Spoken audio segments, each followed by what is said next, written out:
All right. So we'll get started here. Let me share my screen. Okay. So we're going to start with this one. So this week, everyone, we're doing like how derivatives affect the shape of a graph, right? So, we're trying to figure out, do you know something? If you know something about the function and its derivatives, can you, from that, infer something about, its shape, and whether it's increasing, decreasing, on cavity, whatever. So yeah, we're going to start here. These questions hopefully shouldn't take too long because it's largely, you look at the question and, there's not a lot of computation to do. It's just, do you understand, sort of what the question is asking?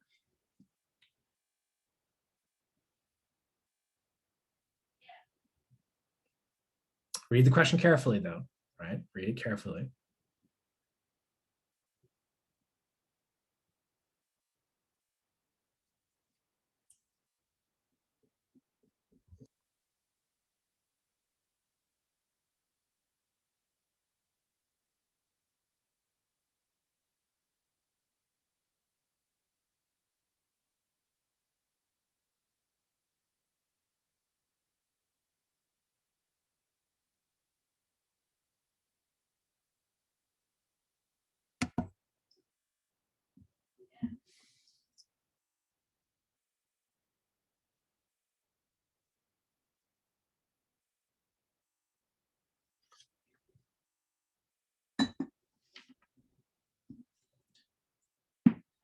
And I always get asked, so let me try and answer it preemptively. I always get asked, are we going to do any curve sketching in this class? And Aziz, do you know what my answer to this is? You probably do by now. Whether we do curve sketching in this class? Yeah, or what are my personal feelings on curve sketching? Oh, I remember we had one curve sketching test 5 years ago. and I marked that question, and it's probably one of the worst things I've done in my life. Yeah. I hate curve sketching so much. Yeah. So that's why we don't do it anymore. Yeah, I don't want to teach it. I don't want to mark it. I don't want to do anything. So we're not doing any curve sketching. I remember that test took me around, over 2 days, it took me around 18 hours to mark. Screw curves. And it's not useful anymore, right? You can plot most functions now. So. I remember the 8 steps, and you one-sided horizontal asymptotes, vertical asymptotes, and all the fun stuff. Yeah, it wasn't great. Is curve sketching drawing a graphs of functions? Right. Yeah, exactly, Jack. So what we'd do is we'd give you a function and we'd say, sketch it, right? And a lot of this would be doing things like calculating its derivatives and where the derivative was positive, where it was negative, where the second derivative was positive and negative, and then, finding its asymptotes. Yeah, it's just a lot of work. It's laborious. There's an interesting way of doing it, but it's like much nastier, where you plot a parametric function. So your function actually has a parameter which can change. Brandon, I don't know if I'd agree with that. There's some there's a lot of geometry and intuition and visual sorts of things that do happen, right?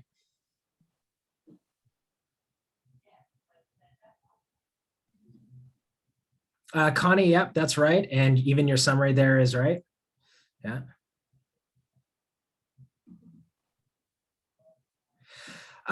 Listen, here's the idea. No, I would say not generally. Like, I don't think knowing how to graph these per se is the important thing. And just for the record, everyone, I'm going to close it up in about 20 seconds here. But what's important, Gerpertap, is understanding the implications of what this means, right? So I'm going to close this up pretty quick here, but this graph is saying which of these graphs has a positive derivative for all x greater than 0. So there's 2 interpretations of this, right? The first is, let me close the poll so now I don't give anything away. So the first implication is what this looks like in terms of a graph. And somebody tell me, if f prime of x is greater than 0, what does that imply about the function and in turn about its graph? Positive slope increasing, exactly, right? So it's sloping upwards, that means it's increasing. Now, the fact that that has some sort of geometric insight to it is maybe not as important because you're probably not super worried about what the graph looks like. But knowing that a positive slope corresponds to an increasing function is crazy important, right? Like, that's exactly what the derivative is. It's telling you that the rate of change of this function is positive. That means that the function is getting bigger. And that shows up in tons of places. So even if we're not worried about being able to graph things, still understanding how the derivative or the impact of the derivative on the function itself ends up being, critically important. Okay, now I don't think I even need to go to my, OneNote for this. Probably just. Okay, sure. So anyway, I think I can probably just graph this here and sort of annotate it. Let's see. Okay, so f prime of x being greater than 0, right? That means that we are increasing. Right, so we have to be increasing for x greater than 0. Now, if I look at these functions, right, only one of them is increasing when x is bigger than 0, and it's this function, right? It's the graph number 4.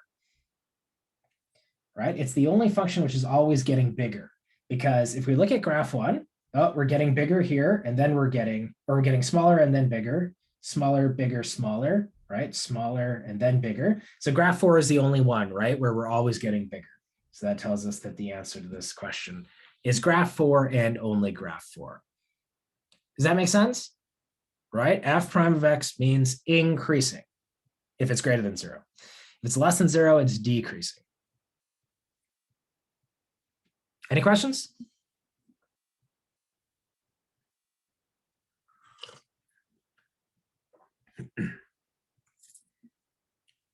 So the left side of the parabola doesn't matter. Okay, so this is a great question. And so I was asked, do we care about the left side of the parabola? So the important kind of point here is that this question specifically says for x greater than 0. Right, so that's saying that we're only looking at the right side. And absolutely, you'd be correct. If we looked at the left side of the parabola, we would actually have f prime of x would be less than 0. So absolutely, that is a correct statement. Over here, we actually do have f prime of x is less than 0, but the question only asks for x bigger than 0. So that's why we just have to pay attention to that question a little bit. Some of you might have been tempted to answer D for that reason, right? Because they all sort of increase and decrease, but the question says only for x greater than 0. Does f prime only tell us about whether we need an increasing or decreasing graph? Yes, generally that is sort of the information f prime tells you. It can tell you other things as well. So for example, where f prime is equal to 0, maybe let's highlight in each of these graphs where f prime is equal to 0. And remember, when we first started talking about derivatives, we brought this up a bit, right? We said it's where the tangent line is going to be horizontal. So here. So the first derivative can also tell us things like where the slope is horizontal. And what you'll notice is that all of these have something in common. These all seem to be maxima and minima of our functions, right? They're always sort of locally either the biggest or smallest that the function is.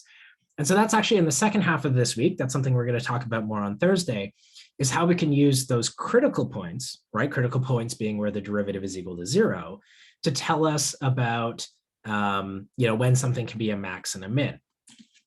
I have a direct message here saying, can they also tell us about concave up and concave down? That's the second derivative, right? So the second derivative is actually what tells us about concavity. So maybe here's an important little thing that we can talk about as a summary, right? So if f prime of x is greater than 0, we're increasing. Right? So our graph's getting bigger. And if it's less than 0, we're decreasing. And I need to say, just technically, in case any of my colleagues ever watch this video, yes, I know I'm lying. Give me a break here. But, for their purposes, this is always true. Okay? But if we're asked about the graph where f prime of x is greater than 0, shouldn't the graph not have a horizontal tangent? Yes, you're right. But again, it says x strictly greater than 0, right? So if we look at x squared, you're absolutely right, saying like the derivative is equal to 0 at 0, right? But the question specifically in this case asked about x bigger than 0, right? So we're only looking at the positive x, and in this case, we are actually strictly positive when we're not 0, at least to the best that we can tell based off of the graph, right? Oh, and were you asking about me saying I'm lying? So strictly speaking, right? Without me going into too much detail, knowing that a function is positive at a point does not guarantee that it's increasing in any interval of that point.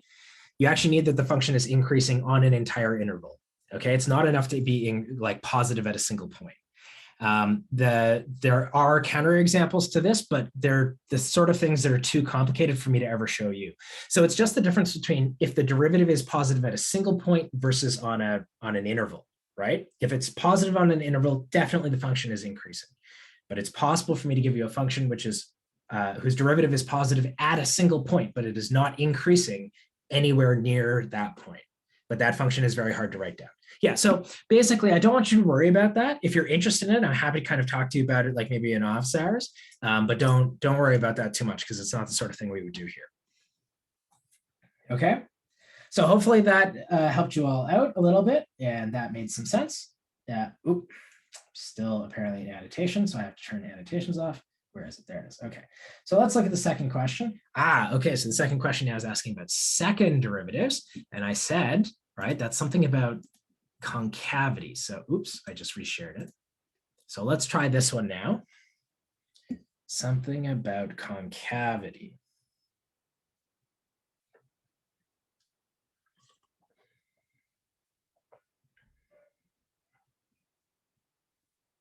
Connie, I don't know what that means.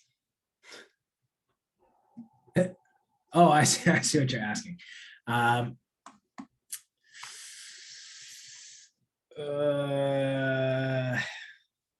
No.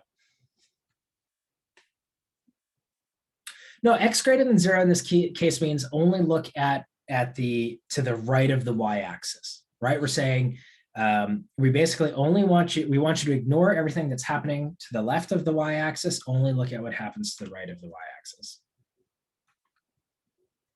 Yeah. And Connie, yeah, that's right.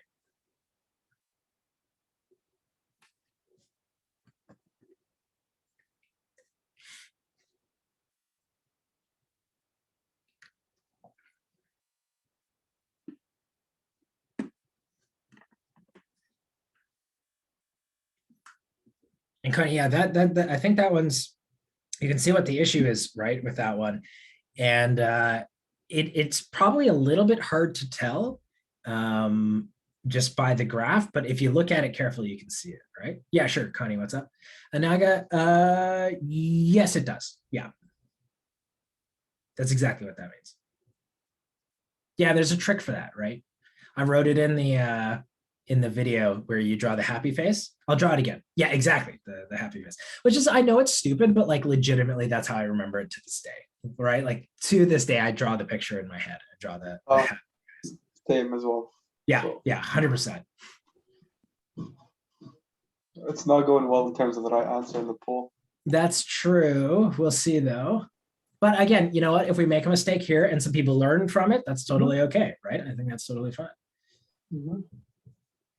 Will we determine the max and min, like if the min is the end of the interval? Kind of, yeah, we'll totally do that. I'm not sure how to explain, but are these questions saying that f double prime of x is greater than 0 for the, right, yes, yeah. So this question is asking you for which of these functions, like if I gave you the function f, are we guaranteed that the second derivative is always strictly greater than 0 when x is greater than 0? Connie, at the end point of an interval, no, you can't say anything about concavity for endpoint extrema. Well, this week's, yeah, Aziz has that. Yeah, as a general rule, the cutoff for a test is always the Friday before.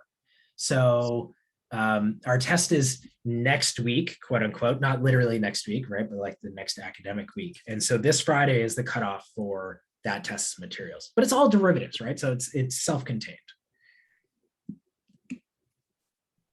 Connie, that's probably fair. Again, it's kind of hard to tell exactly based off of the graph, but yeah, I think that's probably a fair assessment.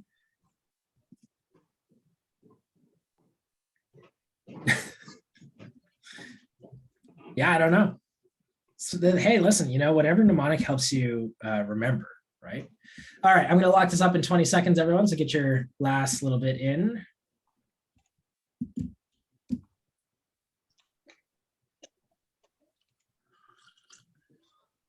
Not good in terms of the results. Nope. Yeah, it's actually kind of the opposite of like the least voted one that isn't. None of the above. Yeah. Okay. All right, so the class answered kind of more A and C, and no, one person thought D maybe. The correct answer is B. B is the correct answer. So B is actually sort of the least voted other than D, but no, the correct answer is B. Okay, so let's think about why. So maybe let me remind you quickly, like when you probably heard us talking about the smiley faces, and if you don't remember what that conversation was, in the video, I say, hey, listen, if you want to have a mnemonic to help you remember what sign corresponds to what concavity, I draw these faces, right? This guy is happy, so he's smiling, and this guy, he's sad, right? A very negative person. So the eyes are whether, are the signs of the function, and if you're positive, you're happy, and if you're negative, you're sad, right? And then you look at the mouth, and the mouth tells you concavity. So if F double prime is positive, right, then we look at the smile, and that tells us concave up, right? For the sad face, if F double prime of X is less than 0, they're sad. We look at the frown, that's concave down.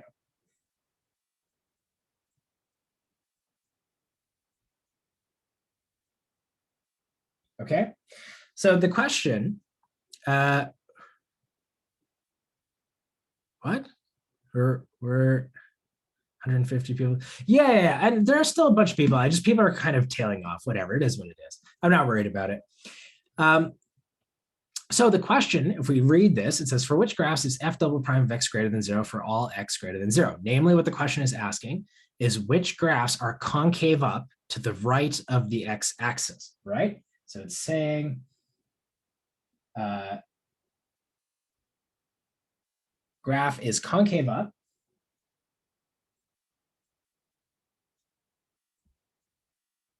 for X greater than 0, okay? So if we look at graph 1, yeah, that seems to be concave up, right? We're definitely sort of like sloping upwards. We've got that smiley face. Graph 2, probably not, right? Because we've kind of got this sad thing here, right? We've got this concave down portion right there. So it's not going to be graph 2. We're going to throw that out. Now let me skip to graph 4 here, because graph 3 is the kind of tricky thing. Graph 4 is fine, right? We're kind of happy again. We're concave up. Now, I think graph 3 threw some people off. And where we have to be careful is that it looks like right here, we're actually concave down. So basically, between 0 and 1, it looks like we're actually concave down.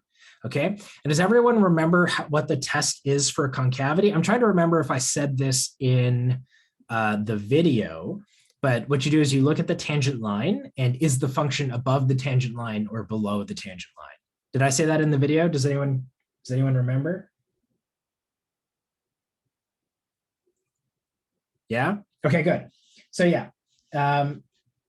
So here, maybe actually for this, oops, let me stop annotating, because I really want to zoom in for this one. So maybe here, let me go, stupid annotations, clear. Okay, so if you're having a little bit of trouble seeing why, here, let's zoom in on graph 3. Okay, and again, here, we're going to draw the tangent line. Yeah, okay. So what you can do is, in order to determine concavity, so I got a direct message saying, can you explain it again? I'm happy to. To determine concavity, basically what you want to do is say, if I draw the tangent line, does my tangent line stay above or beneath the function? Okay, if you're concave down, then your tangent line will stay above the function, right? So here, let's draw the tangent line here. Tangent line looks something like that, right? So because the tangent line stays above the function, that means that my function is concave down. Whereas if I draw the tangent line, jumping around, if I draw the tangent line here or so, notice the tangent line is always beneath the function, right? It's always below the black line. So that tells me it's concave up, right? And you can kind of just remember that just by drawing, concave down, concave up, tangent line, tangent line. Does that help? Does everyone see it? So if we had to eyeball this graph, it looks kind of like it changes concavity here, right? It looks like it's concave down on 0, 1, and then kind of concave up on 1 to 3. Okay. And I realize the pen is coming in very thick. So you know, this is a little CCU. That's what that's supposed to be. CCD, concave down and concave up. All right, so that's sort of the idea there. And hopefully you see on 0 to 1, it looks kind of like it's a bowl opening downwards, whereas from 1 to 3, it looks like the bowl's opening upwards. All right. So because of that, if we go back and we look at this, which ones were concave up? This one was concave up, and this one was concave up. Those were the only two. And so that gives us B is our answer. Okay. Let me see. Oh yeah, okay. You know what? Let's do question 3. It's rare that we kind of just do them in order, but I think question 3 is a good one here. So let's try this one.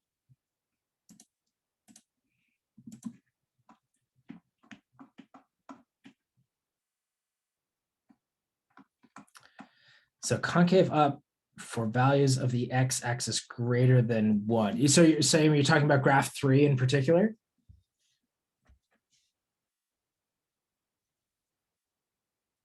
Because I would say yes. Graph 3 is concave up. So, you know, but what are you asking? I'm not certain. So for graph 3 is concave up for x greater than 1. I'd say that's true. But the previous question was asking for x greater than 0. That's why we threw out graph 3. Because it was actually concave down between 0 and 1. The first one, yes, the first one is concave up. And the fourth one is concave up for all x greater than 0. Graph 2 and graph 3 are not. Yeah. Sure, Agam, yeah. No problem.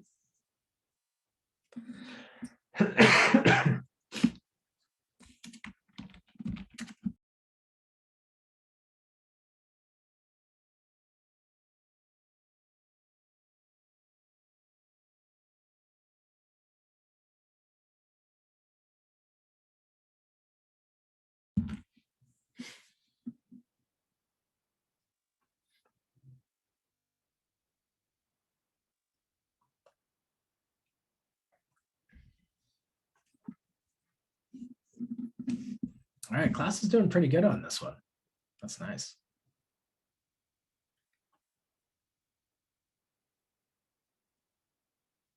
How are people doing well on this one?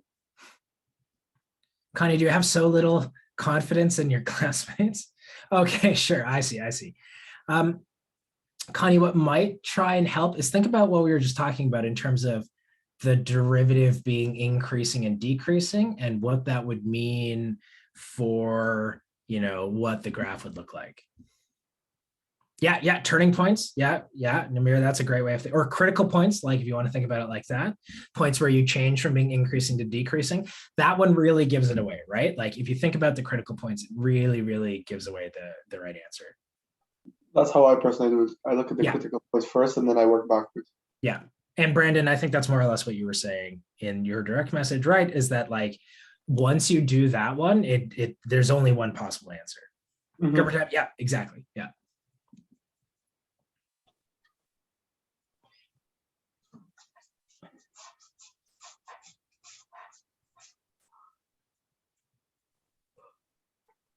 And in fact, for those of you who got this, now my question to you is, what is the derivative? What is the second derivative of graph 3? Because it is also here. And Namir, your answer is actually a little bit meta, because like you're thinking, I think you're kind of thinking about the right thing, is that you've kind of like identified these as different degrees of polynomials. I just want you to be a little bit careful because they don't have to be polynomials. You're right, they do look like them, right? But I think you're kind of thinking about them as polynomials, which definitely does help. but just be careful with that. Hmm. Yeah, and Gerber tab, exactly, right? That is the right answer.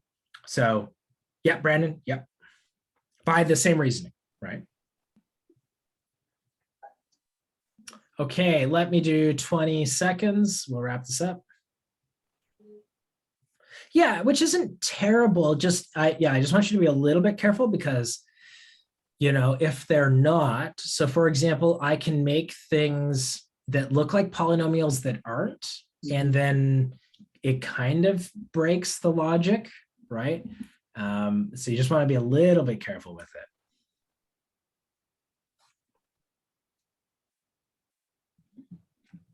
All right, let's take a look.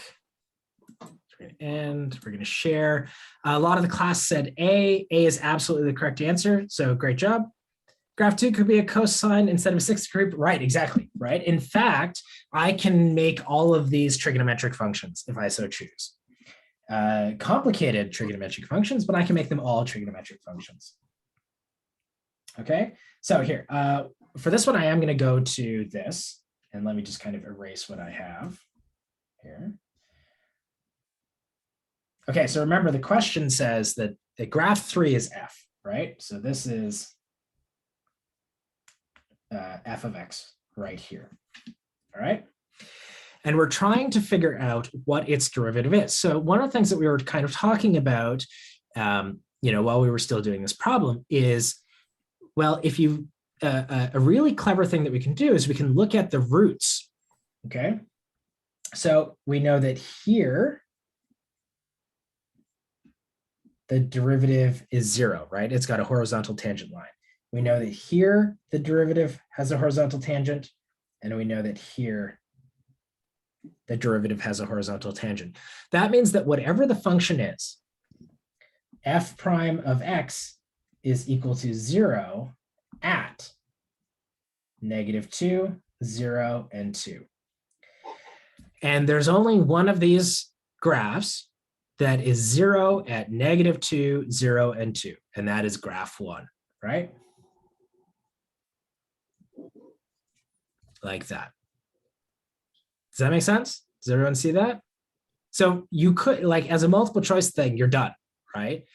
Now we can double check a couple of other things if we want. Let's look at where the graph is decreasing. So the graph is decreasing. Here, I'm going to overdo it with red. It's decreasing there, and it's decreasing there, right? What that means is that its derivative should be negative on those same intervals. And if we look at graph 1, yep, right? It is beneath the x-axis on those same intervals. And if we look at where the function is increasing, I'm going to use green for that. The derivative should be above the x-axis, like so, right? And again, graph 1 is the only one that actually successfully does that. So for that reason, we're done and we can figure out graph 1. Does that make sense, everyone? Do you see that that's true? So all we're really doing, we're kind of cheating. We're saying, let's look at the critical points. The critical points of the original function must be the zeros of our derivative.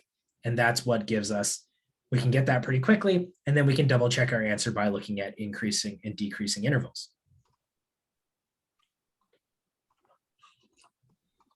Is that okay? Is there any? Oh yeah, totally tested on this.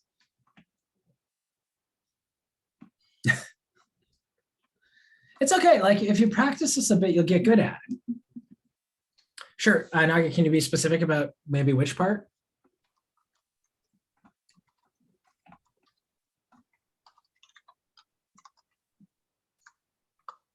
Okay, sure. So critical points, right? The definition of a critical points are where the tangent line is horizontal, right? It's where f prime of x is equal to 0. So whichever of these graphs is f prime of x, they must be 0 at these points, right? Because those are where the tangent lines are horizontal. So let's look at -2, 0, and 2 on each of these graphs. So here is -2, 0, and 2. Here is -2, 0, and 2. Here's -2, 0, and 2. The graph must, whichever of these functions is the derivative, it must go through those points. It has to be 0 at -2, 0, and 2. And right, and when we do that, we see that there's only one function which does it, right? Could you explain how we could do this and show how we got our answer if we were just given the graph or we're just given an equation? How we could do this and show how we got our answer if we weren't given a graph. I mean, yeah, that's curve sketching. Yeah, that's curve sketching. I was going to say that's just doing the first derivative and setting it equal to 0 and actually doing the math behind it. Yeah, so direct messenger, right? That would be the sort of thing that is in a curve sketching. Like if we did curve sketching as a thing, which I'm generally not going to give you, right? Like I don't want you to sketch curves because I think that kind of sucks. But it would be the sort of thing like I might, back in the day, I would say something like, here's a function.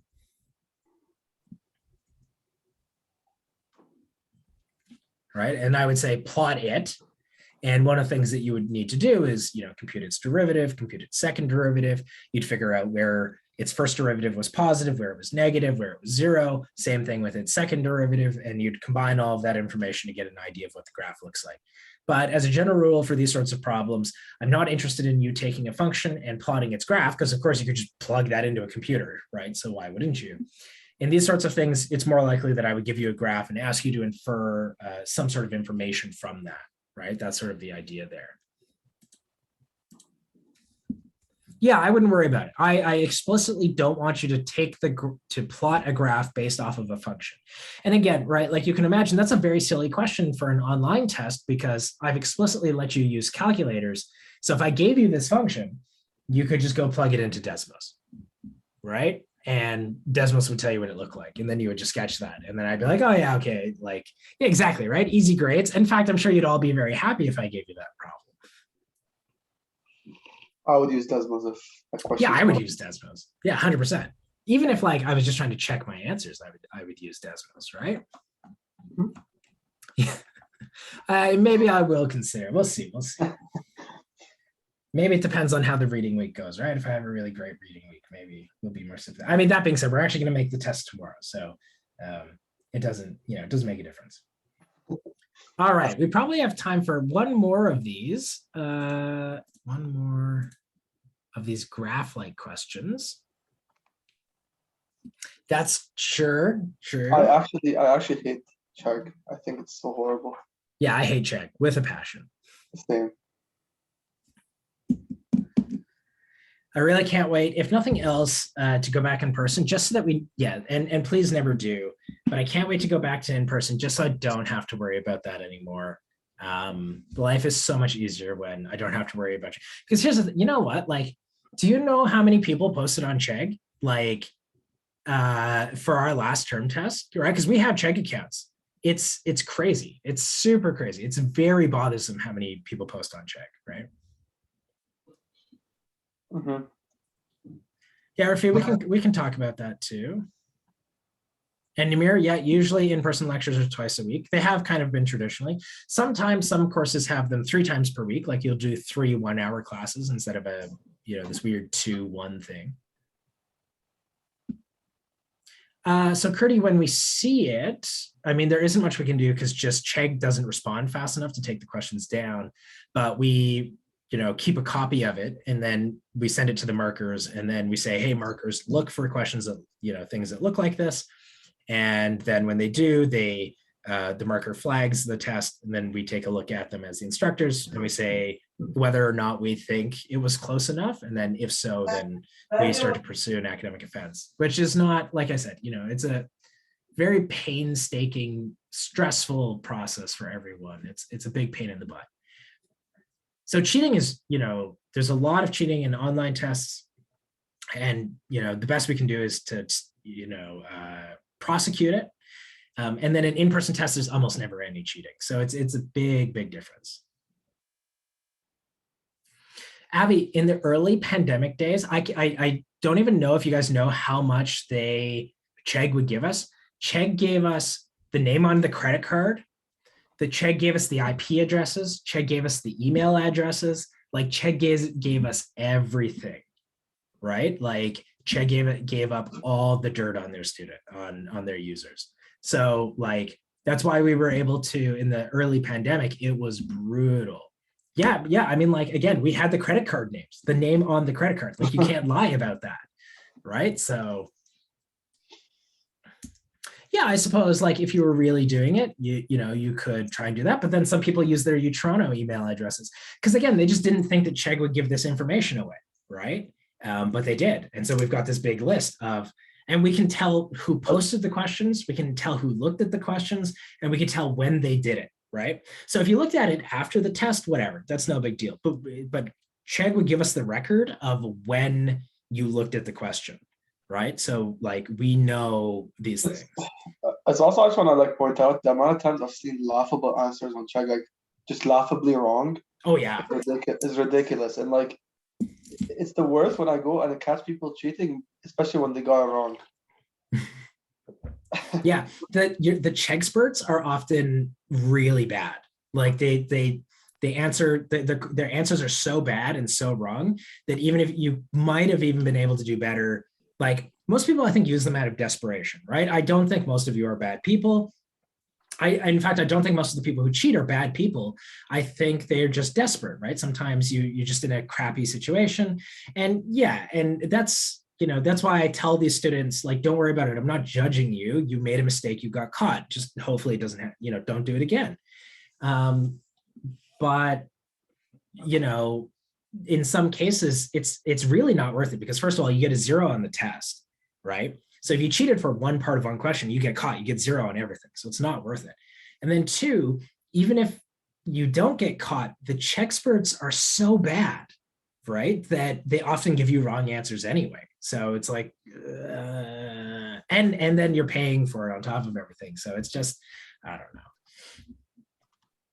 Curdy, we have definitely, I'm not going to lie, there are ethical concerns, but we have considered putting false answers on there specifically to throw students off. We've decided against it because we think it's ethically not a good idea, and we would feel bad about that, but it has actually even passed our mind to do things like this. Have I caught anyone in this class? Like, you mean specifically our lecture? I'm not going to answer that because if so, I don't want to out anyone, right?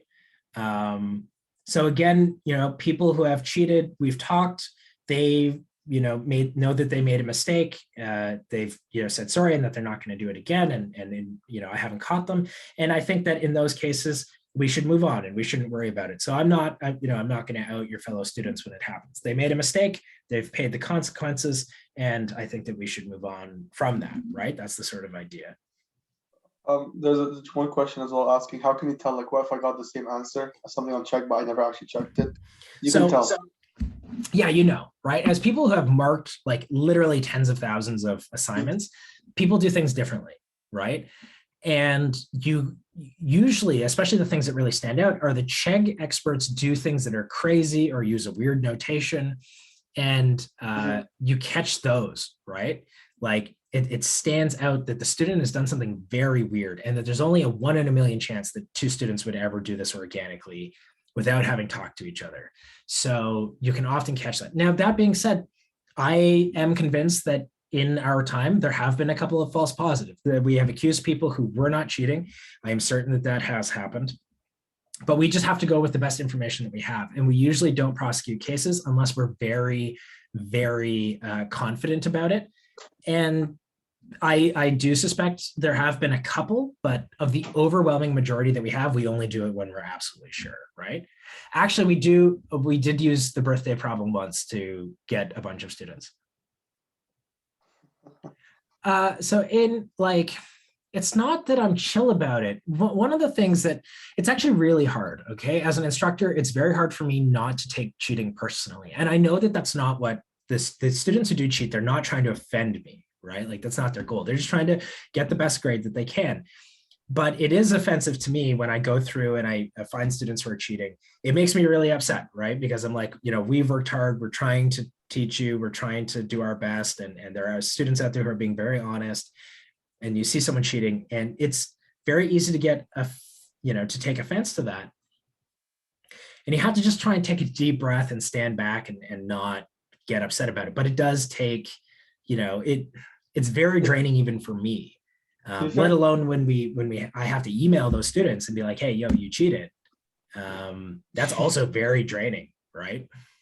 To be fair, cheating like only hurts the other students realistically more than anything else, because especially in like programs like this where it's like there's a hard cutoff for commerce, whenever someone cheats and they're trying to like get better grades in the moment, they're hurting everyone around them. So it doesn't even help to cheat for like the sake of the bigger, like the overall good, and in terms of learning itself as well. So just negatives all the way around.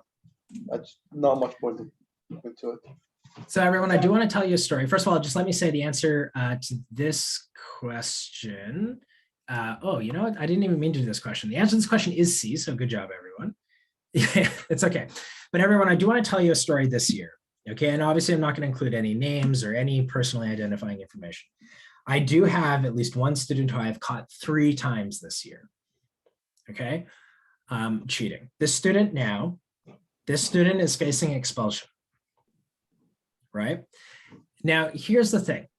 It takes, so for the university to recommend expulsion, so expulsion, Connie, is when they kick you out of the university, right? So you are prohibited from ever re-enrolling. You are out, you are done, you have nothing left. Now, with the backup of academic offense, so first of all, to be expelled is a long process. So it has to go to trial, and trial has lawyers and judges. Like legitimately, this is a thing that has to happen. And it takes on average 2 to 3 years for this thing to go to trial. So the student has cheated 3 times and is now facing expulsion. The case is going to go to tribunal, but it will take 3 years for this to happen. Okay. In the 3 years, like 3 strikes are out, right? If you're caught cheating 3 times, basically you're being expelled. So the student is going to have to wait 2 years until their trial. And in that time, they're probably going to continue to take courses and everything, because why wouldn't you, right? You're kind of hoping that you can get out of it. But the reality is they're probably going to be expelled after 3 years. So that's number one, right? It's a huge waste of time and money because the student now doesn't know whether they're going to be able to continue to be in the university. Well, presumably at UTM. But now here's the other thing, right? Because you're still a student until you're expelled, but it's going to take 2 years for the trial to happen. So now here's the other thing. Well, it doesn't matter if you gain credits or not, because once you're expelled, you're out, right? Exactly. And here's the other thing. When you apply to another university, you are required to give them the transcripts from any other university you were in. And when you are expelled, it will say on your transcript that you were expelled for cheating, right? So you are required to submit those transcripts to another university, and it is an expellable offense not to. So you are either, if you could take your chance and not submit them, in which case you could be expelled again, or you have to submit it, and in which case your transcript will say that you're expelled. Most universities are not interested in accepting applications from students who have been expelled, which means if you are expelled, you're basically done, right? Like you might be able to find a college somewhere that will take you in, but most other universities are going to automatically reject your application. So think about what this does in terms of your career. Many of them, I think, will sort of start to consider you after, say, like 10 years. So if you were expelled, 10 years later, you come back, you write a letter, you appeal, you say, listen, I've learned my lesson. It's been 10 years. I would like to apply to your institution, not U of T, but some other institution. Then, you can do that and they might let you in. But the point is that you've basically screwed up. You're not going to get a post-secondary education because you were expelled and nobody else will want to take you. So this is what I'm saying. Like, it's really, really not worth it. We have one student who is legitimately facing this right now because they kept cheating. In fact, they confessed to cheating and then 3 days later cheated on term test 3, right? They confessed, said they were sorry, and then I caught them 3 days later. Just to be honest, it's kind of like mind boggles me when people cheat, especially on assignments that are worth 1%. Like, yeah, it's easier for you to get a 0% of the assignment and lose that 1% of the course than get caught cheating and potentially get way bigger penalties down the line. Yeah, and it's totally not. But more importantly, like, this does not reflect well, right? If the student confesses and then cheats again 3 days later, like, it's not a letter of the law sort of thing. The tribunal that decides the the decides or penalty will take things like this into consideration and will say like, you confessed and then cheated again immediately. You clearly have no academic integrity whatsoever, right? I usually we just do it through email because there's just too many students. Tutorial 3Q3, Rafid, I don't know it, so you'll have to send it to me. Yeah, 2 to 3 strikes, Namir, within first year. Most people don't hit 3 strikes in their entire career, right? In their entire academic career. The student is 3 strikes. People don't usually get course. more than one, to be honest with you. Usually, Yeah. sometimes maybe you get one accidentally throughout your whole career, and then that's it. But and honestly, I'd be surprised if the student hadn't been caught as well in like management and econ. So they might actually be at more than that. Right. Anyway, okay, let me very quickly do this one, and then we can get into office hours. So which of the graphs have a critical point at x equals 0? So namely, we're asking which functions have horizontal tangents. If you look at this, the answer is pretty much everything except the only one that doesn't have one, right? This has a horizontal tangent, this has a horizontal tangent, this has a horizontal tangent. Everything does except graph 1. So graph 1 is the only one that doesn't, and the correct answer is C. So Aiden, yeah, you were correct on that one as well. That's how you do this one. Okay. Can I do something based on assignment 10? Sure. So I've got a couple of things here. Connie, can I repeat my thing again? Yeah, okay. So horizontal tangents, right, is just draw the slope of the tangent line at x equals 0. And graphs 2, 3, and 4 all have horizontal tangents. Graph 1 does not have a horizontal tangent.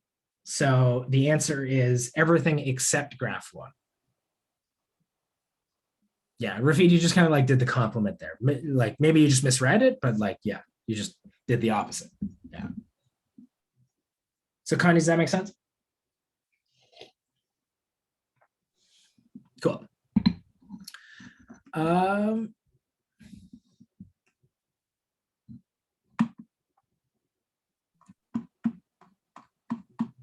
Is that an inflection point? Yeah, I'd say so. Yeah, that's a great question. So I got a direct message asking, in graph 1, is that an inflection point? And I would say, yeah, based off of the graph, that is a place where the concavity is switching. Yeah, I think that's totally okay.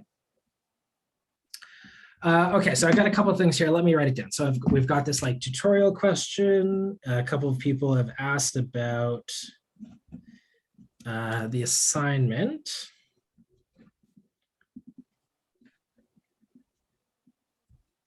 So I think that was Agam and Kurdi. We're asking about that. And then we've got dy dx versus dx dy.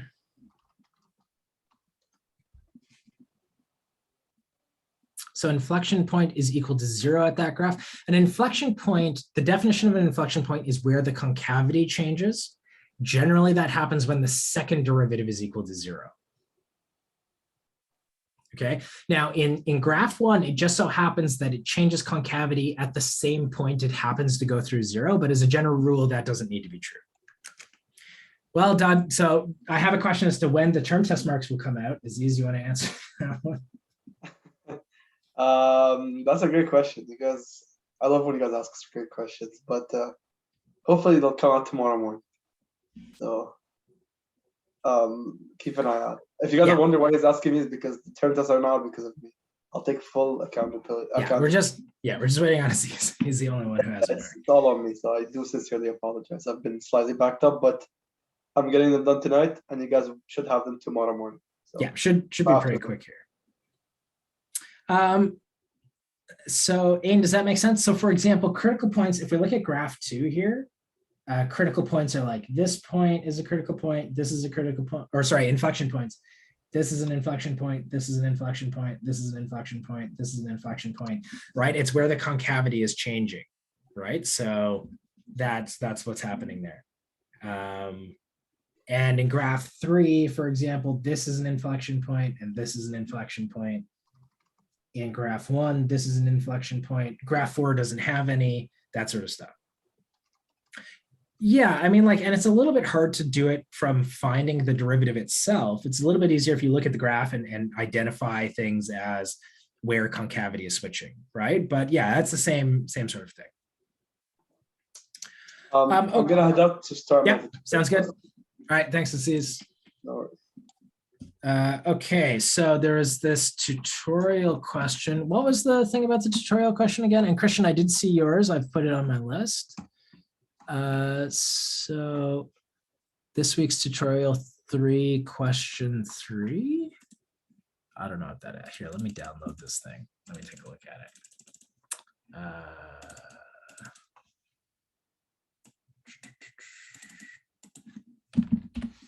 What is it? A PDF? Yeah, okay, it's a PDF.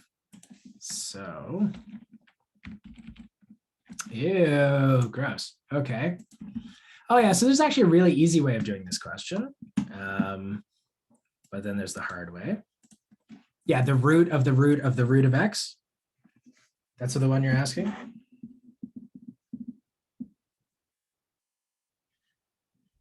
I gotta get rid of my annotations.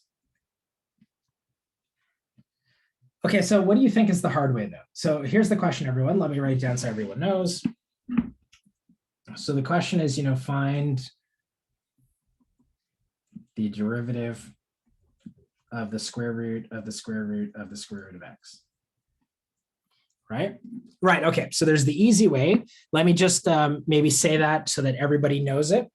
Rafida, hopefully you don't mind. So the easy way is to say, well, look, this is equal to the derivative of x to the 1/2 to the 1/2 to the 1/2. And remember, powers multiply, right, when you do them. So you get x to the power, or the derivative of x to the 1/8, like this, and that's just 1/8 x to the negative 7/8, right? Okay, but there's another way that we could do this. And the other way to do it is to define the function f of x equals the square root of x, right? So I guess the question already defines f of x to be the function we're differentiating. So let's take it to be the square root of x. Okay. Sayam, sure, let me just write that down.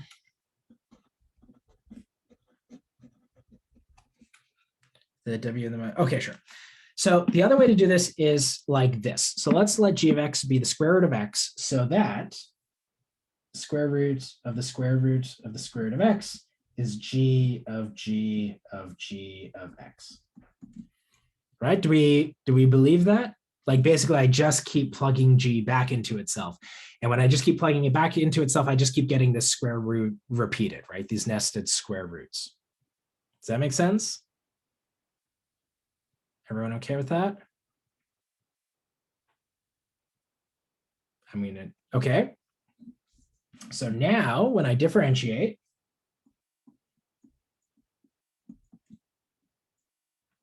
g of x, right? Remember, we're going to use our Matryoshka doll approach. So we're going to do g prime g of x, g prime g of x, g prime of x, like that. Okay, and we know, maybe let me just write that up here. We know that g prime is 1/2 root x, right?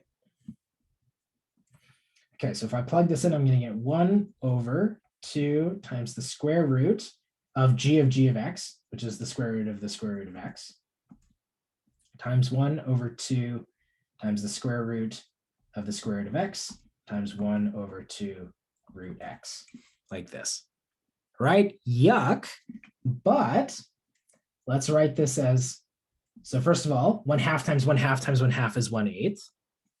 Okay, but are you okay with it now, Rafid? Like, do you see how we did it?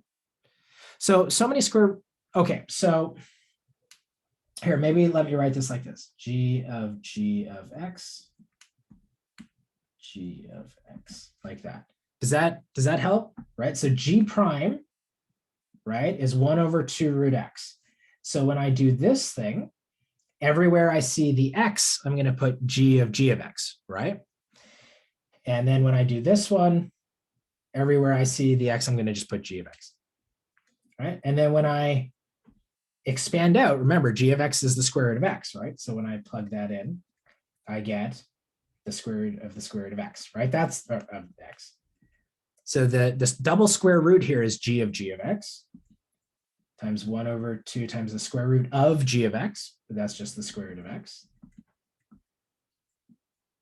like that. Okay, And if you pull out, so you might say, well, like these look different, right? Like, are these really the same thing?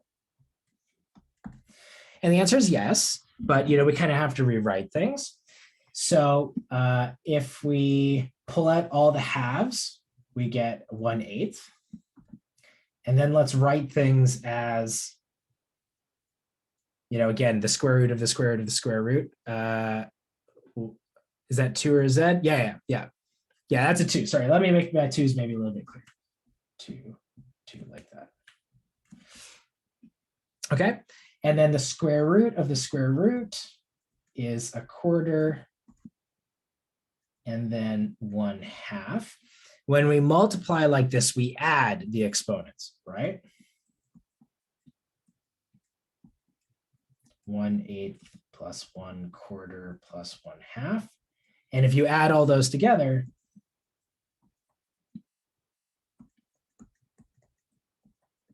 and yeah, those are the same answer.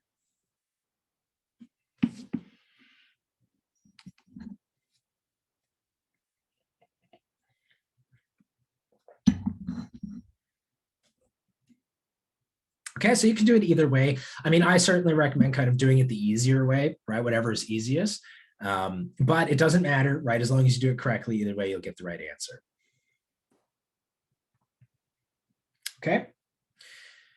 And you can make that 7/8 exponent just to be the 8th root. Yeah, absolutely. Yeah, if you wanted to do this instead and write this as the 8th root of x to the 7, you could do that as well. That's totally cool. Yeah. All right, let me, why isn't that working? All right, so some people are asking about assignment 10. So that was sort of the next one in my queue. So let me pull that up. And then someone asked about assignment 8 as well, I think, right? So the person who asked for assignment 8, can you be more specific about like what part of assignment 8? In Q3-5 in the assignment. Namir, okay, hold on. I'm confused what you're asking. Q2-5?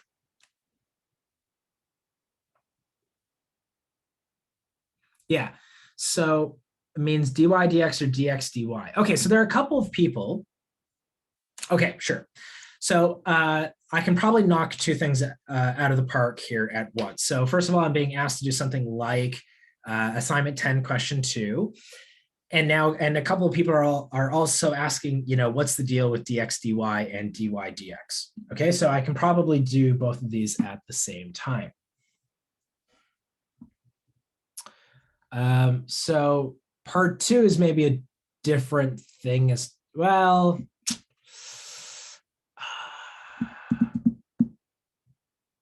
Let me see if I can do something similar.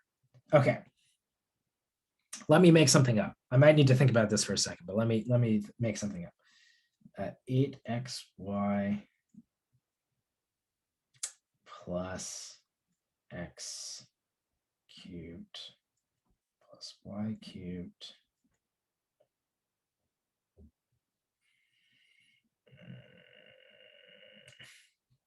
I don't have a great deal of confidence in this.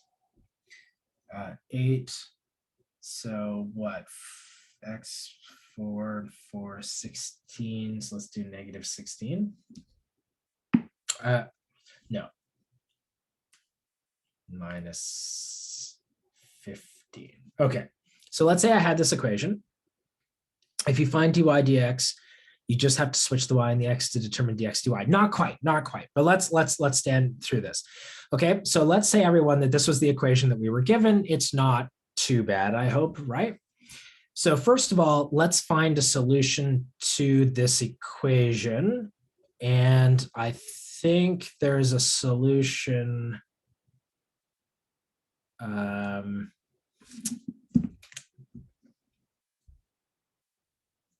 8x plus x squared plus 16 equals 0.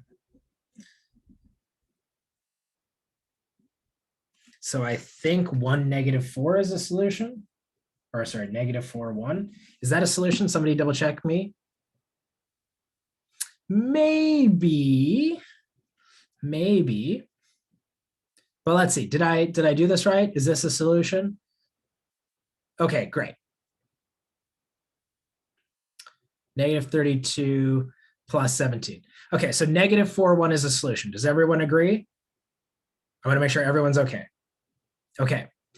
Now I claim, now is 1, negative 4 also a solution? So 1, 4 is a solution. I claim, I'm pretty sure that 1, negative 4 is also a solution. Is it? Right. So this is what question 2, part 2. Right. Okay. Yeah. What are we trying to do here? So somebody asked me about A10 question 2-2, right? Where this thing about saying if X naught, Y naught is a solution, then Y naught, X naught is a solution. What I'm saying here is, look, if you have a solution, notice that if I just switch X and Y, that is still a solution. Does everyone agree?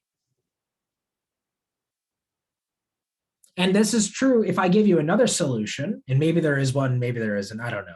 But if I give you another solution, hopefully you can see that the role of X and Y, well, what do you mean, is it the same? Like, what is what the same? Because notice that like X and Y are completely interchangeable in this equation. There's nothing special about the X versus the Y. They both play the exact same role. And I designed this question specifically like that, so that if you have an X and Y solution, switching them still gives you an answer. Well, there actually are probably infinitely many solutions to this. But question 2-2 is asking you to verify that if you're given a solution, just flipping them is also a solution. And right, like, how does this work? Right now we're doing this concretely, right? We can verify that this is a solution by plugging everything in.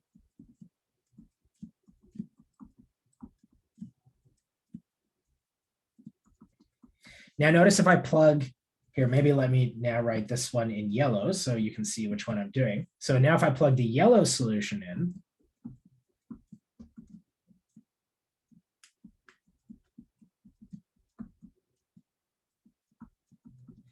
notice that between these two equations, there's no difference between them.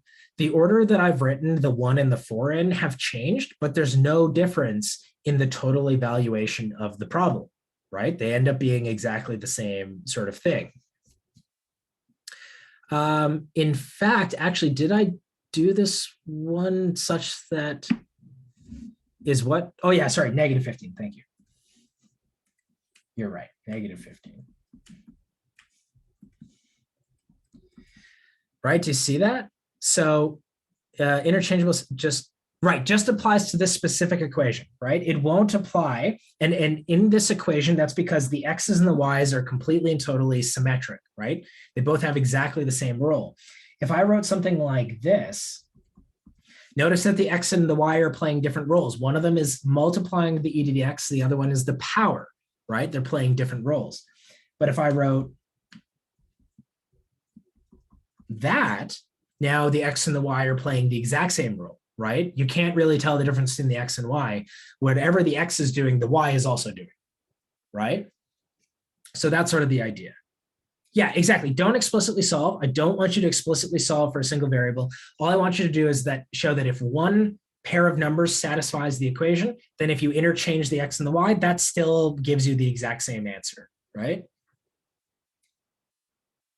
Okay, so does that make sense for the people who are asking about question 2-2?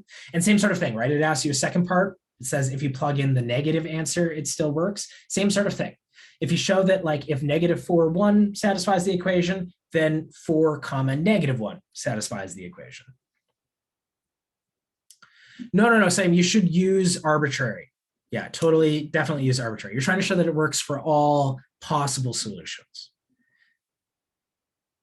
So like multiplying sum would give the same answers with no order, where the order doesn't matter. Absolutely, Kelly, right?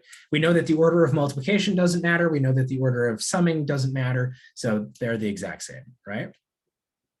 This is 2-2, Curdy. And right, so Rafid, I'm going to get to that one in a second about the difference between dx, dy. I just want to make sure everyone's okay with this one. And then I'll use the same equation and we'll talk about that difference.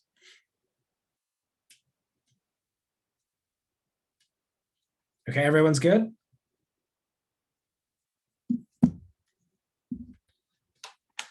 Okay, so a common one I've gotten a couple times now is what's the difference between dx dy and dy dx? Gavin, exactly, yeah. On your take on question one, which part of question one? Oh yeah, question one of the assignment. Sure, Rafid, I'll do that one as well. Just give me a second. Let me stay thematically consistent. I'll do this one and then we'll do dx dy, or I'll do question one. And well, Curdy, the answer to 4 is 2.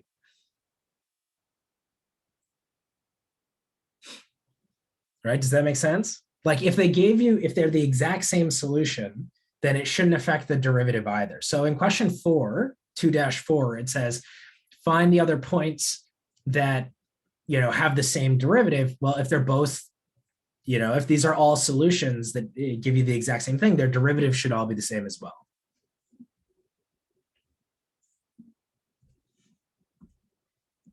Okay. Yeah. So okay. So this one is about, what's the difference between dx dy and dy dx? So difference between dy dx and dx dy. Okay. So again, we've got this equation. Okay. Agam, sure. Yeah. Is it related to this though?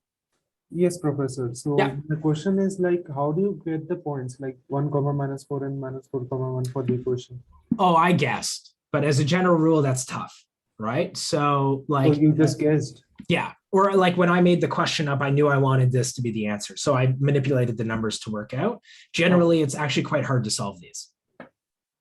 Oh, okay. Yeah. Okay, so when you're asked to compute dy dx, okay, everyone, what you're saying here, so to compute dy by dx, you pretend that y is a function of x. Okay? So what I'm going to do is I'm going to differentiate this equation with respect to x. Okay, so I'm going to get d dx 8xy plus x squared, right? I'm not doing anything. I'm just writing d dx in front of everything. Okay, and if I do this, so I'm just going to kind of whip through this one a little bit quickly because I need to do the derivative with respect to y as well, but we're going to get 8. So derivative of the first times the second plus the derivative of the second times the first plus 2x plus 2y dy by dx equals 0, right? So you'll notice anytime where I got to differentiate the y, right? Does this make sense? Is everyone okay with this? Like, let me know. Is this okay? Rafid, you're okay? Okay. Here, implicit differentiation is so weird because there are some people who totally get it right away. And then there's some people, even like really strong math people for whom this is bothersome. Okay, so let's do it one part at a time. So I'm going to do 8 times the derivative of xy plus the derivative of x squared plus the derivative of y squared. That's equal to 0, right? This is just the linearity property. Namir, it has to be on both, right? In fact, it would make more sense to pull the 15 out, right? Okay, so now when I do this thing, I'm going to do 8. So I have to do the product rule, right? So it's the derivative of the first times the second plus the second times the derivative of the first plus 2x, right? We know that. That's, yeah. So this is no problem, right? This is just that. Then when I do this, I'm going to get maybe let me just leave it right now as the derivative of y squared, right? Okay, I'm not going to do anything with it. Okay, so the derivative of x with respect to x is just 1. Now the derivative of y with respect to x is, remember, we're pretending y is a function of x, right? It depends on x. So when I actually do this, I just get dy dx, right? Like it just kind of hangs around.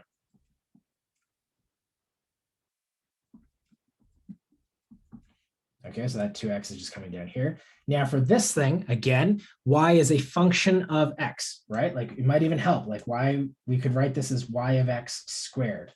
And so when I get that, what would I get? I would get 2y of x, y prime of x, right? Or y dy dx. Does that help, Brandon? Right? Like think of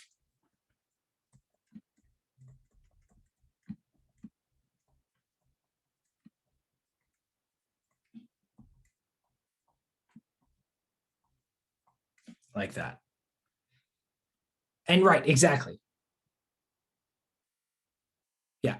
And repeat, yeah, when we do dx dy, we're just going to switch which depends on which.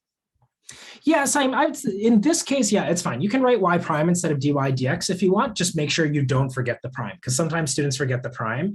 And then when they solve things, they make a silly algebraic mistake. So just be careful when you do that, but it's fine. We all know what you mean if you write that. Yeah, sure, Kelly, that is okay. Like that technique does work algebraically. It does work out. I want you to make sure that you understand hopefully why you're supposed to put that there, but you're right, as a thing, if you ever need to differentiate y, just differentiate it as normal and then throw the dy dx in front. You can totally do that. Yeah, so Brandon, if you want, you can do that. And that would be totally okay. Everywhere you see a y, put in f of x and differentiate it. That's completely fine. Like if that is easier for you, okay? Now, when we differentiate, so here's the question. So this kind of covers how we differentiate with respect to x. Now, if I ask you for the other thing, so if you're asked for dx dy, so if we want dx dy, in this case, we pretend x is a function of y.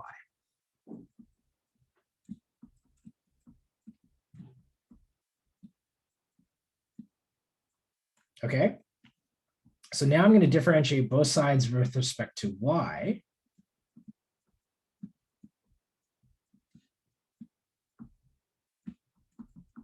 Like so. Okay, and when we do this derivative, I'm kind of going to go through it a little bit quickly. I'm going to get 8 dx dy times y, so derivative of the first x times the second, plus 8 times x plus 2x dx dy plus 2y equals 0. Basically, remember that y is like f of x. Yeah, exactly, Simon. That's a great way of, yeah, exactly.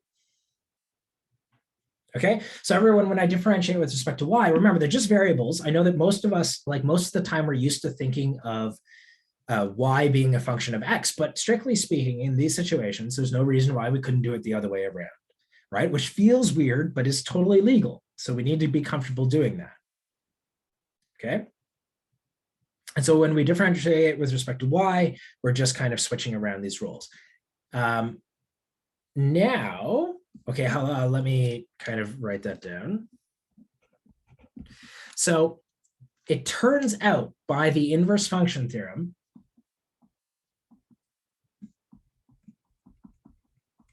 that dy dx is 1 over dx dy. Okay, these are not fractions, but they do seem to behave like it.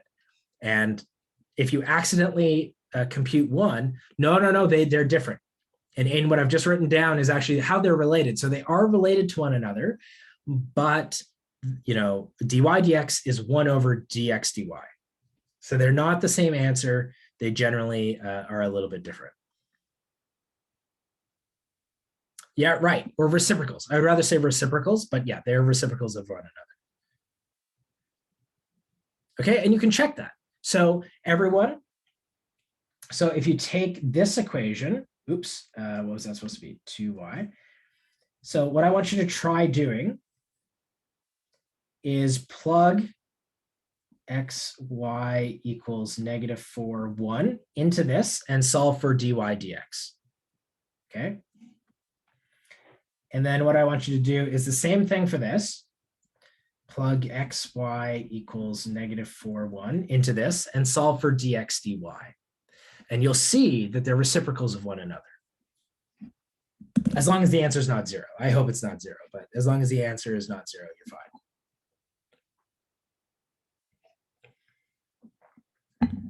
So where there's dx dy, we can also put x prime. Yes. Yeah, strictly speaking, if you want to use x prime instead, you can do that. And exactly, yeah, dx dy is dx dy to the power of -1. Yeah. Do we distribute the 8 to the x dy dx? Yes. Oh, you're right. I did. Yeah. Thank you. I literally just talked about that and then forgot to do it myself. Pen, why aren't you working? We were doing so well. It didn't need to get fixed for a long time. So there should be an 8 in that top blue rectangle that for some reason isn't there.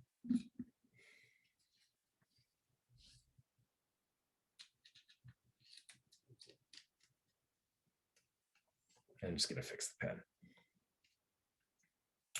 So you start out with d dx or d dy depending on what the question asks for. Exactly. Exactly. Right? Use the question to help you decide. Now, that being said, so I've got a question, which is saying like, does the question tell us which we should start with? And the answer is yes. But sometimes you'll misread the question, right? Like maybe the question is asking dx dy, and you accidentally did dy dx. In that case, don't redo the question, right? Use this and just write out explicitly. You say, my bad, I screwed up. I computed the wrong one, but I know that this is true, so I can get the correct answer using what I computed, right? Don't erase everything and start from scratch. Just write this down, right? Don't make your life harder than it has to be. Don't we also have to solve? Yeah. So yeah, plug those in and solve, Brandon, for dx dy and dy dx. But when you do, again, you'll find that they're just reciprocals of one another. Does question 4 ask us to find similar points with the same, similar points with the same derivative? Yeah. But the answer to that, Rafid, is really just question 2. Okay, now Rafid, you were asking about question 1, like the original question 1, and the x to the b dx. And I think your question was like, how the heck do we deal with this triple exponent? Is that right? If I recall correctly? Okay, so if I had asked to deal with this, could you do this? Like just kind of abstractly? Okay, sure. Yeah, we'll deal with the inside of the root in a second. Could you do this derivative?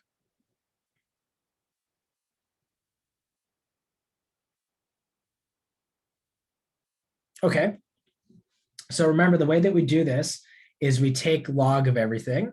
Yeah, it ultimately is changed. Oh yeah, okay, how about we do it like this? So we could write this as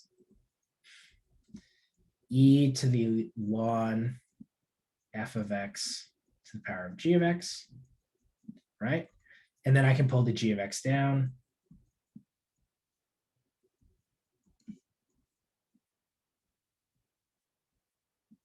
And now we can chain rule, right?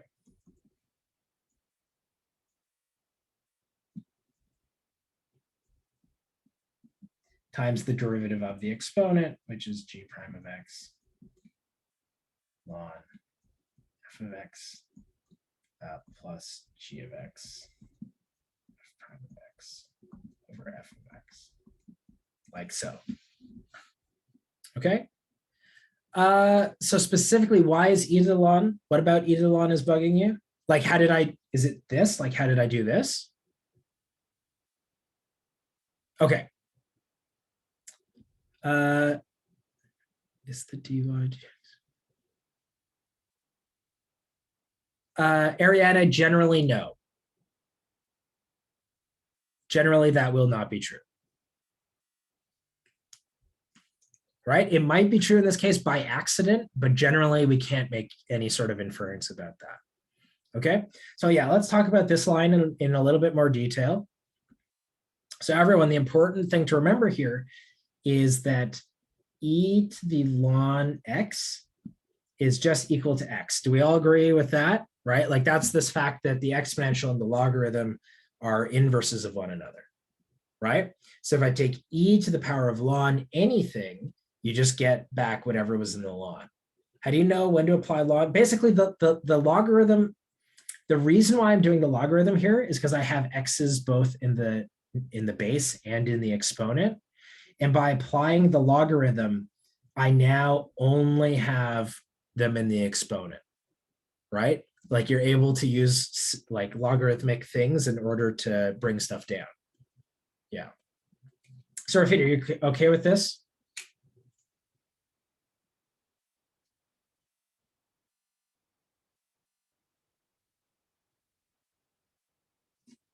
Somewhat, but okay, but like somewhat is maybe not okay here because we need to really be okay with this, right? Like this is, I mean, it is a property of the exponential and the logarithm, which you could just memorize, but it kind of is more generally a property of a function and its inverse, right? So the definition of the inverse function is that this is true, right? Hopefully you've seen that.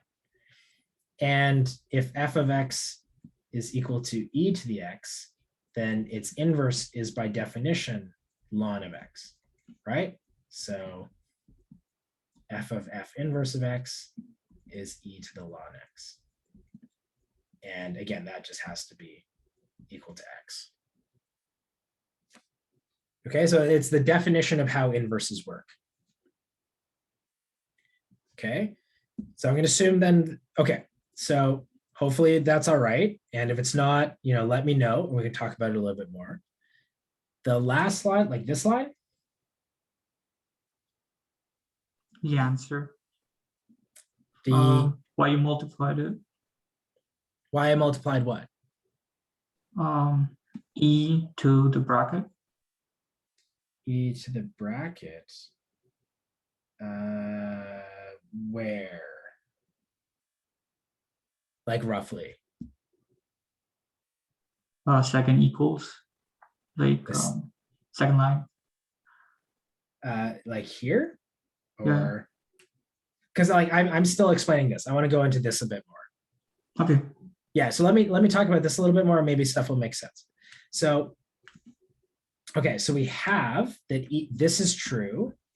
And so what that means is that if I replace x with anything, right, as long as I replace everywhere I see an x, then that's true, right? So I'm going to use this everywhere.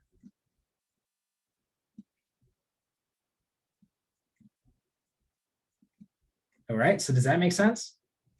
Right, like this thing is playing the role of x.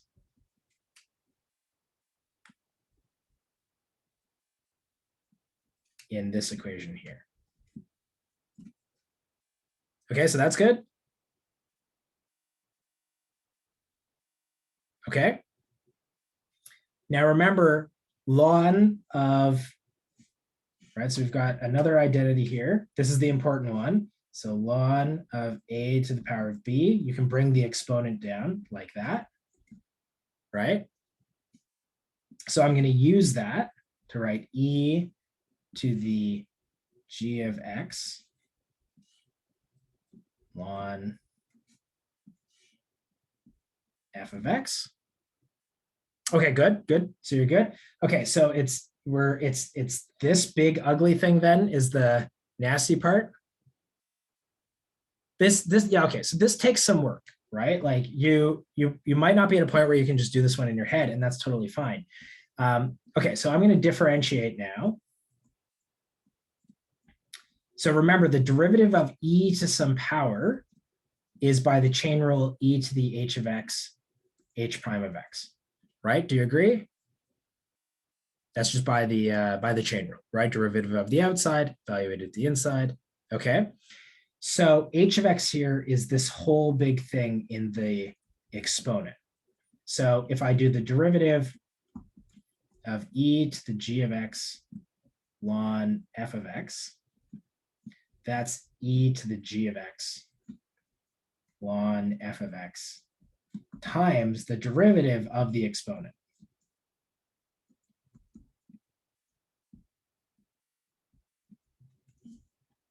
Right? And yeah, and now if you product rule this thing, derivative of the first times the second, right? Plus the first times the derivative of the second. And that's what was written above.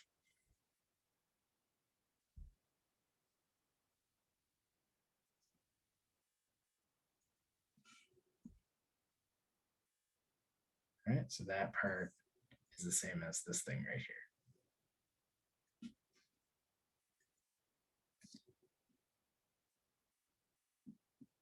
Okay, yeah, Brandon, let me do that in a sec. So Rafid, does that answer the question there that you had? Okay, now do you see how to deal with question 1?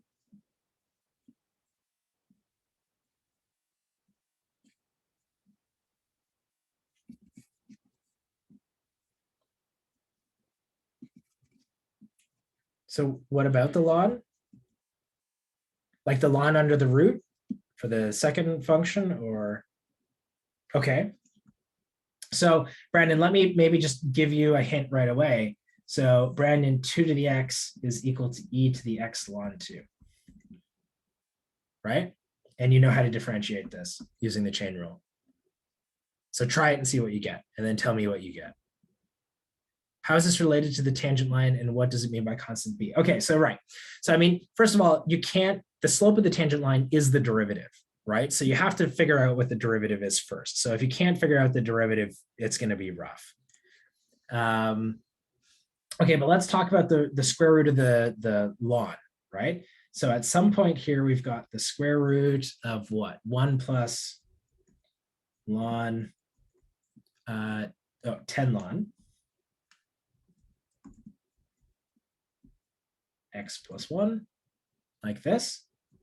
Okay, so what we want to do is we want to write this as a composition of functions, right? So for those of you who can see how to do it immediately, tell me what functions we should use.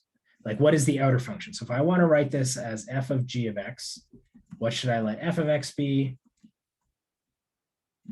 And what should I let g of x be?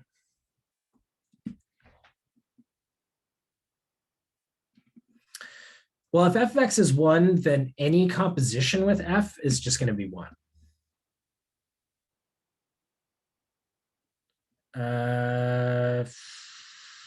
Brandon, that seems complicated.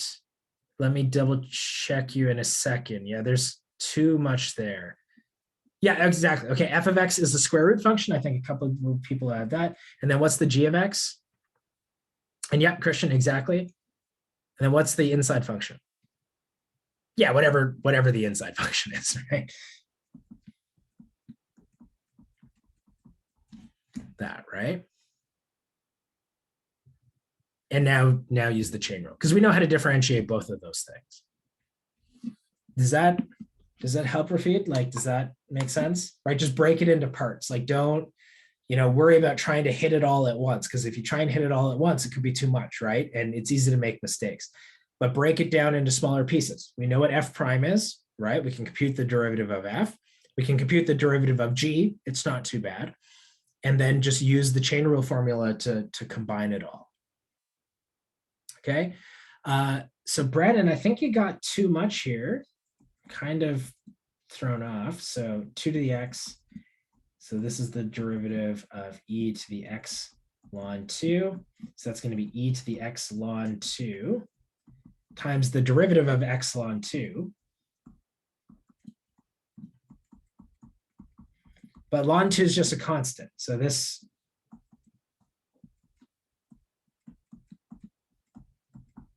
is just that.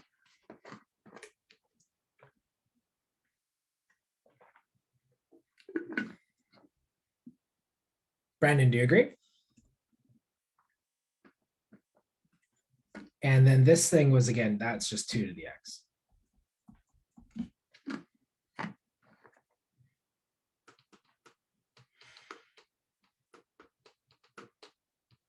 You good?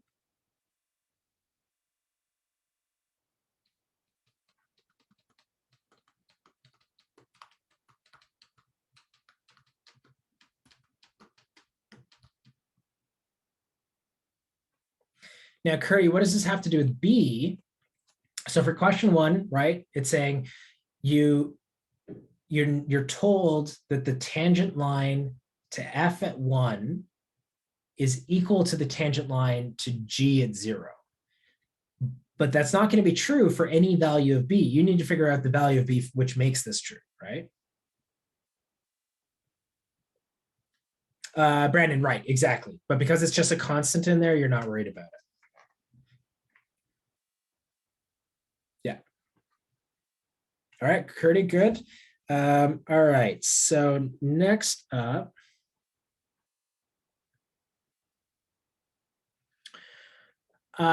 Curdy, expand both sides and then move all your y primes to one side. Anything that has a y prime, move to one side. Anything that has a doesn't have a y prime, move it to the other side. And because everything is just linear in y prime, like there aren't any y prime squareds or anything, you should be able to isolate and solve for it.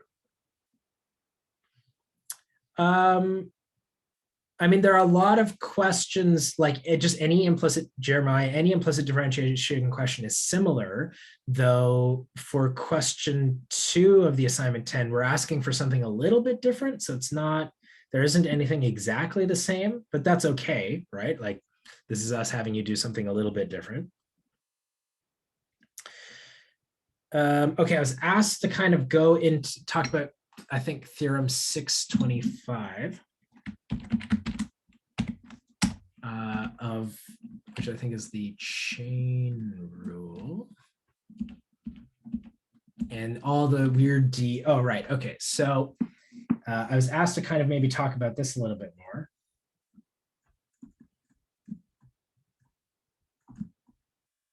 And in particular, the Leibniz notation. And this is a great question because this is going to come up a lot when we do partial derivatives.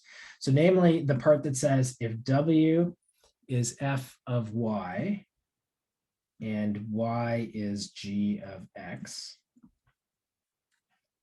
then dw dx is dw dy times dy dx. Okay, and let's not worry about all the a's and the g of a's and all that stuff. Let's just, well, I guess actually we kind of do, otherwise this is going to be confusing. So let me just put this in here, at g of a dy dx at a, okay? So what I want to do, right, like let's think about this. So 1, if w is equal to f of y, then we know by Leibniz notation, dw dy is f prime of y. Like what is literally THM? It means theorem.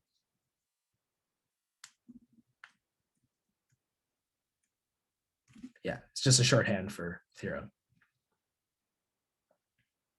Okay. Evaluated at. Okay, so then dw by dy at g of a like this means f prime, but we plug this into the function. Okay, is everyone agrees with that? On the basis of what we've talked about? All right, and then the second thing is that we've got y is equal to g of x. That means that dy dx is equal to g prime of x. So dy dx evaluated at a is g prime of a. Okay, so if we take this equation, right, and we kind of break it down,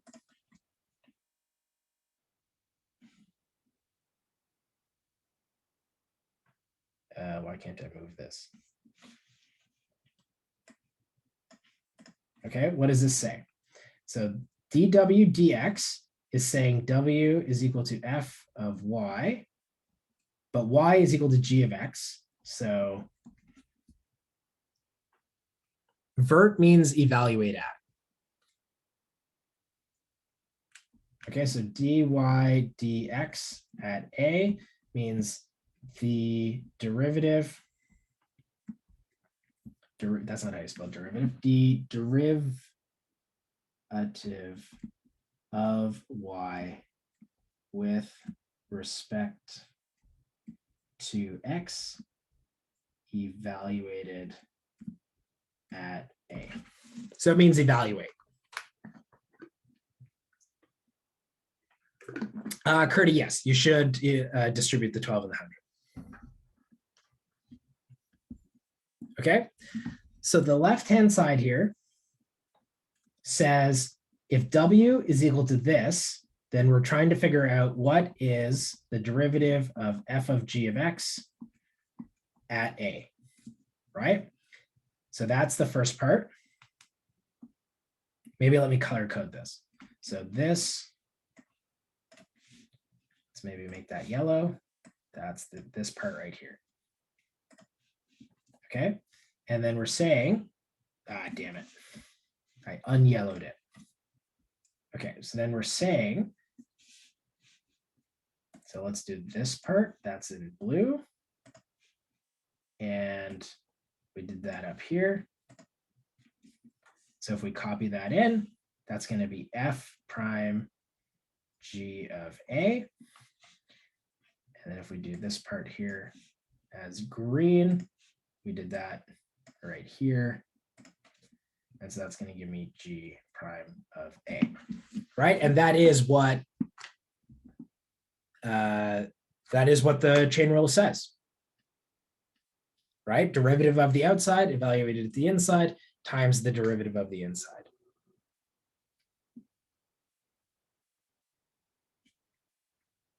So I don't remember who asked that, but does that help? Does that make sense with all the dw's and dy's and dx's and everything? Yeah, no problem. All right, so you just got to kind of like, again, break it down and think about what these mean. And we're really going to use this a lot when we do partial derivatives. Yeah, okay, cool, yeah. So it's the difference between thinking about functions as just input-output machines and then thinking of like when you name the output, right? When you give the variable, the output a name. Okay, what was next? Okay, so someone asked about 6.8. Now, whoever asked about that, did you mean like example 6.8, exercise 6.8? Was there like a theorem 6.8? Like what exactly was the 6.8? I don't remember exactly who asked.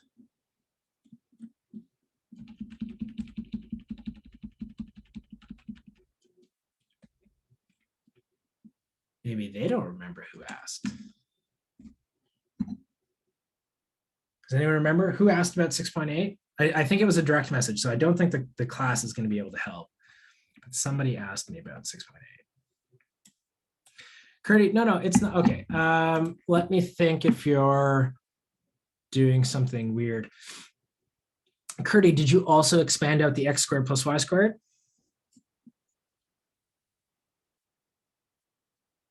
Right, you're going to have to FOIL. You're not going to be able to avoid that.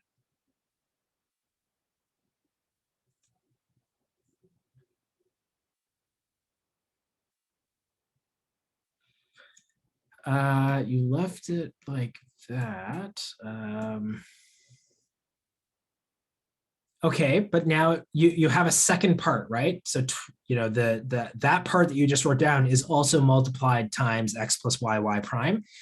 Do the multiply that into the x plus y prime. Oh, Kelly, yeah, that's great. If you remember that, I think you were right too. So Hala, are you still here? What was it about 6.8?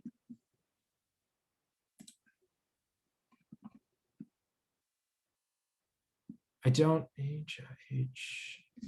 Oh, maybe Hala's gone. It doesn't. Oh yeah, I don't think Hala is here anymore unless I'm crazy. So Hala, I'm sorry, I can't help you with 6.8 because I don't know what of 6.8 you don't want. Okay, Curdy, great. So put all the y primes on the left and put anything that doesn't have a y prime on the right. So what I mean, for example, you've got that term there, 12x squared y prime. Keep that on the left-hand side. But your 12x cubed term, there's no y primes in that. So throw it on the right-hand side. And do that with everything, right? So if it has a y prime in it, keep it on the left. If it doesn't have a y prime in it, put it on the right. Okay, sorry. Have I missed anyone? It's possible that I missed a question. I'm just kind of like answering Curdy's questions in direct messages right now, which are probably confusing because you guys can't see what I'm doing. Was there an outstanding question that I might have missed? If so, please let me know. Dowd, specifically about what about assignment 10? No problem, Kelly, good night. So, I mean, we've talked a lot about assignment 10, Dowd, but like, can you point out specifically what about assignment 10? And somebody asked about assignment 8, right? And I forgot to maybe do it.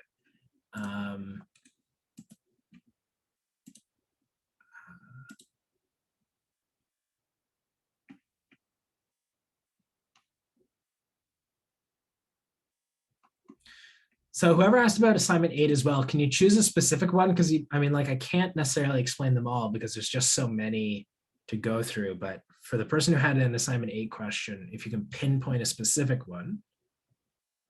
Oh, is assignment 10 is inaccessible? That's weird. And it's annoying that sometimes that happens. Give me a second here. Let me try and fix it. Yeah, refresh first and let me know. And then if I don't have to fix it, I won't. But refresh and give it a try.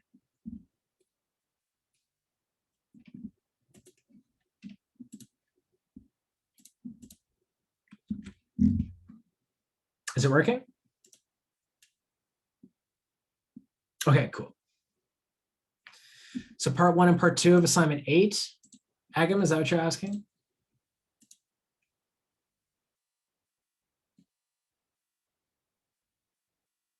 Okay, so, all right, let me share this screen. Let me just download this. Wait, where the hell's the download button? Well, okay, whatever.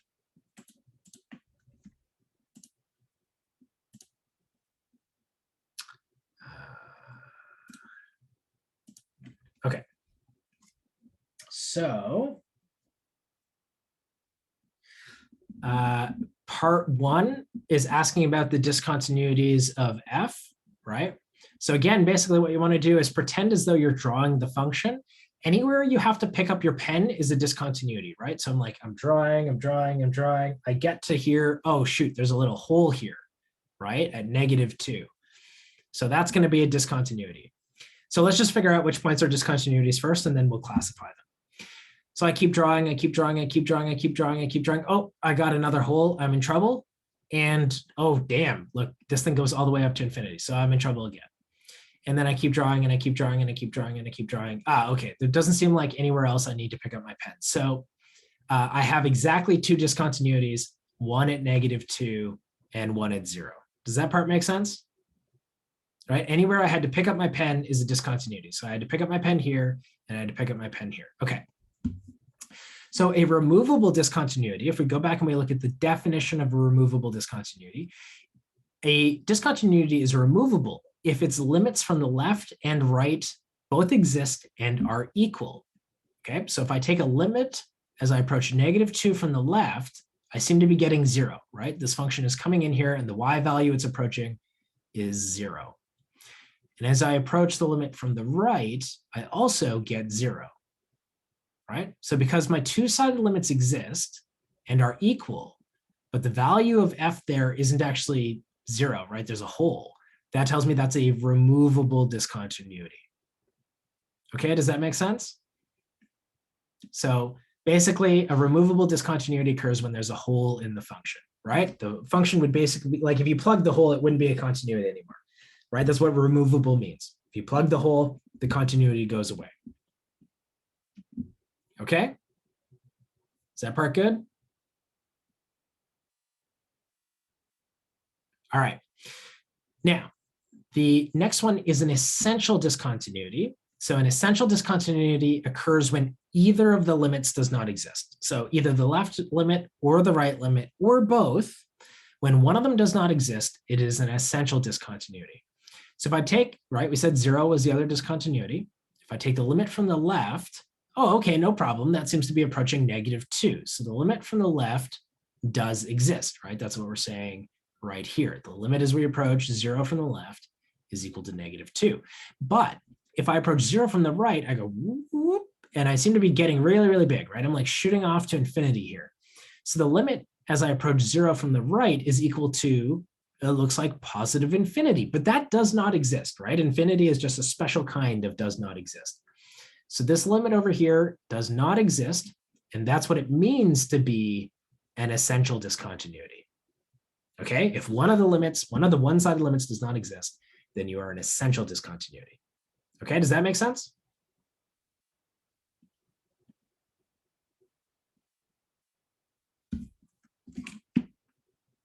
Okay, cool. So if there's a hole, it's removable. If like one of them is really, really bad and like goes off to infinity or something, it is essential.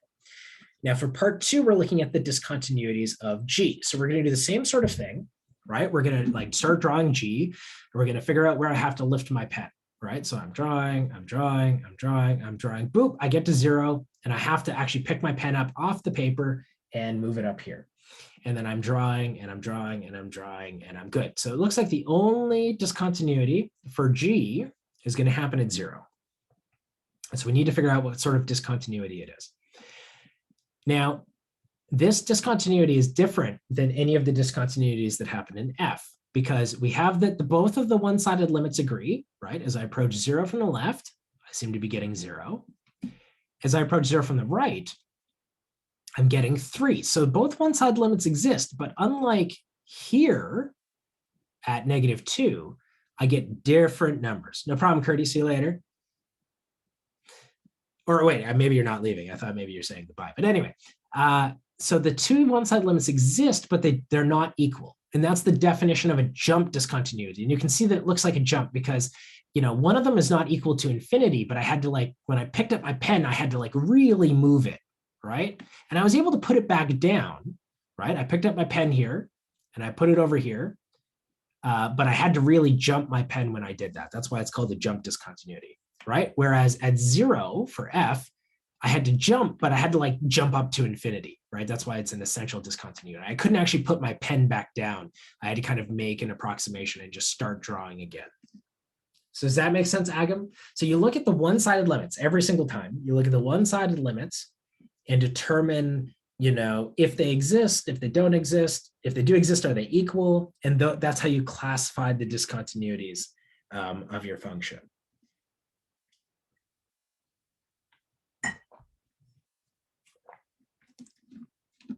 So are there any, like, do you want to follow up on that, Agam? Do you want to like, let me know if there's anything there that's still bugging you?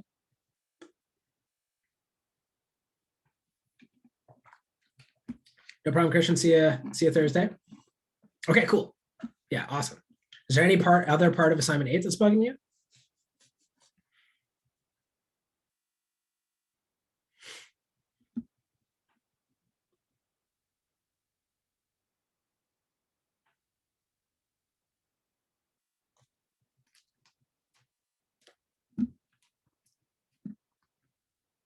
Okay, cool. Yeah, and then, you know, review the other parts if you want, and we can take a look at it. Does anyone else have any last minute questions before we call it a day? No problem, Jeremiah. Sit down.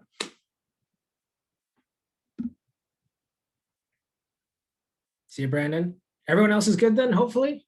If so, we can call it a day here. I don't think there's too many people left.